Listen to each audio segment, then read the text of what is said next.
Okay guys, so we had some technical difficulty, but I will record the beginning stages for this so that you can see how we got to this point. But basically, I have a stainless steel tumbler. I spray painted it black. I mixed my epoxy in equal parts. I added a little bit of Michael's Recollection glitter to it. It's like $3. And then I spread it onto the stainless steel tumbler. This is one that we did before that we thought got recorded, but it didn't, so we'll do this one over again. But anyway, we're going to do this Galaxy cup next. I have my alcohol inks here. These are pinata colors. I also have a couple of Tim Holtz alcohol inks. Any alcohol inks will do.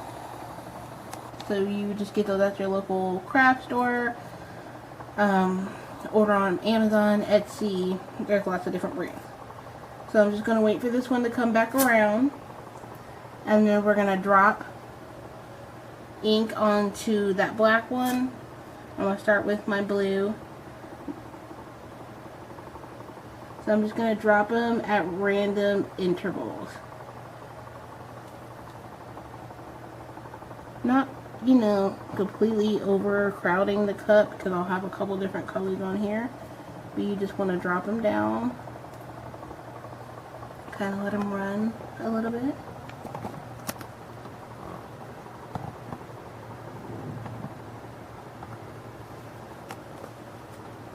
And now I'm going to drop a little bit of purple in. Actually, that's pink. That's not purple. And on the black cup, it's kind of hard to see. But once you put the white on, you'll really be able to tell where those drips are.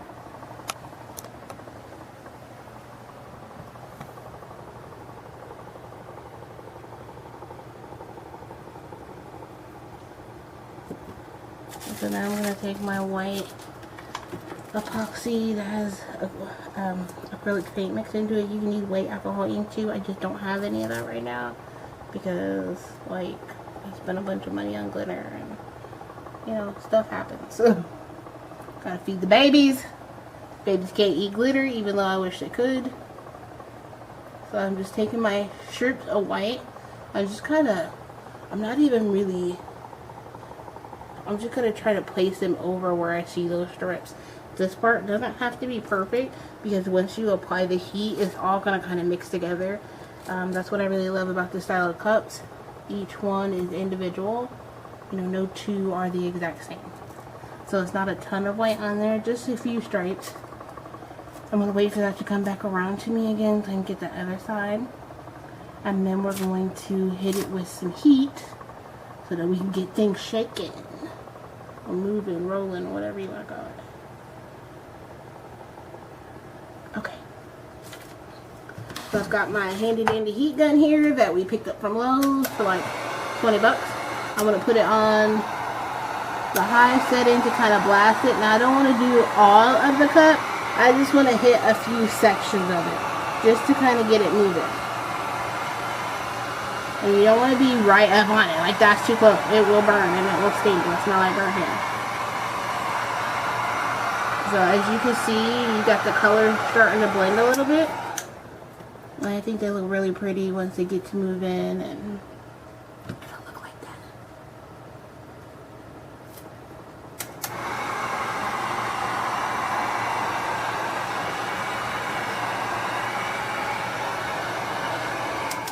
So, I am a white girl. I love white on my cups when we do this style. I think it brings the color out. Jules always says I use too much white.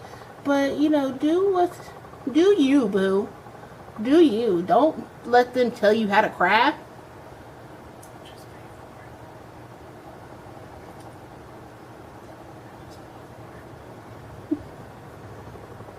Okay, so I got a little bit more. As you look, it's moving, y'all. Y'all see this?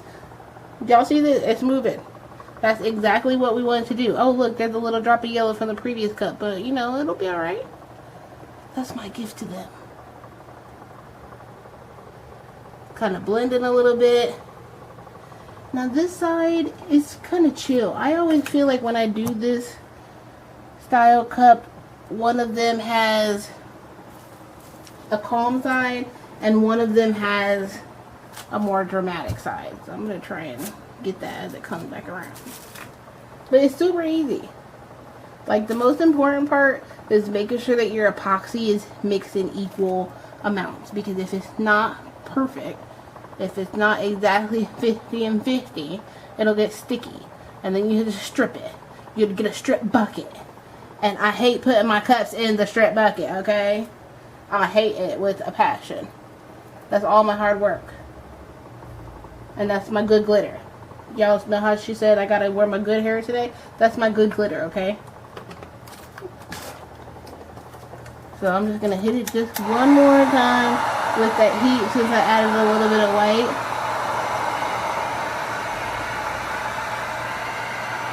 Just to kind of give it a good start. And now I'm gonna do something really crazy. You guys are gonna think that I'm crazy. But I'm gonna take my machine and I'm actually just gonna tilt it just a little bit so that my epoxy can kind of run down in multiple directions. Let me get my press and seal up, y'all. So if you use a thin enough layer, it shouldn't really drip off. But if it does drip off, that's okay.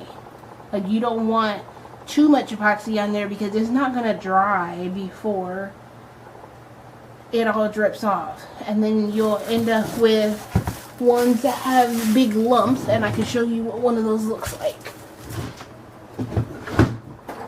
If you look at this cup right here, oh, it's gorgeous. Oh, it was a pain, but I loved it.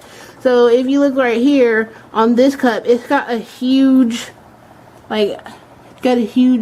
lip on the top. That's from where I put too much epoxy on it trying to get it to run, and it just dried before it could drip off. And you don't want to do that. Like, you really just want a teeny bit. Like, you know the little medicine cups your kids get with their medicine that you should give them that amount, but you don't because you just want them to go to sleep? Use that amount. It's like 20 milliliters of each one. That's perfect. So once we've got that going, we're going to let it spin for 8 hours. And then you'll just put a final coat on it, and I will do a video this weekend that shows you how I do my final prep layer. If you like me, subscribe.